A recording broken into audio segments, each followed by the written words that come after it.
मेरा अपनी जन्मभूमि भारत माता और भारत के वीरों को शत शत नमन। एक समय दिल्ली का मुगल बादशाह अकबर बहुत बड़ी सेना लेकर चित्तौड़ जीतने आया। चित्तौड़ के राणा उदय सिंह यह देखकर डर के मारे चित्तौड़ छोड़कर दूसरी जगह भाग गए और उनका सेनापति जयमल शहर की रक्षा करने लगा। पर एक रात को दूर से अकबर बादशाह ने उसे गोली से मार डाला।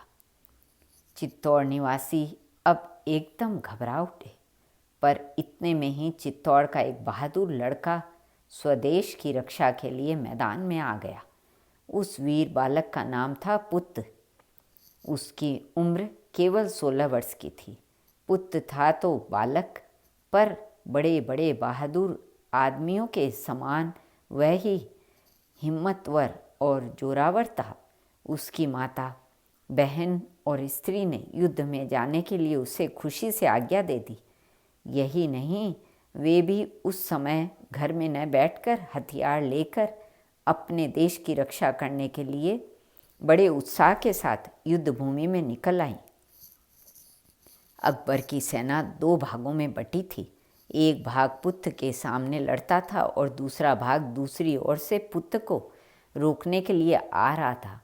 यह दूसरे भाग की सेना पुत्र की माँ, पत्नी और बहन का पराक्रम देखकर चकित हो गई।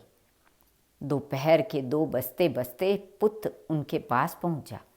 देखता क्या है कि बहन लड़ाई में मर चुकी है।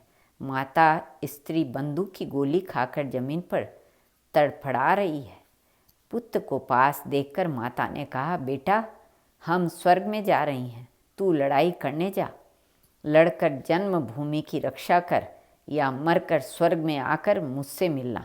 इतना कहकर पुत्र की माँ ने प्राण छोड़ दिए। पुत्र की पत्नी ने भी स्वामी की ओर धीर भाव से एकटक देखते हुए प्राण त्याग दिया। पुत्र अब विशेष उत्साह और वीरता से फिर शत्रु सेना का मुकाबला करने लगा। माता की मरती समय की आज्ञा पालन करने में उसने तनिक भी पैर पीछा नहीं किया और जन्मभूमि के लिए लड़ते लड़ते प्राण त्याग दिए। इस प्रकार इस एक ही घर के 4 वीर नर नारी स्वर्ग पधारे और उनकी कीर्ति सदा के लिए इस संसार में कायम रह गई। भारत माता की जय।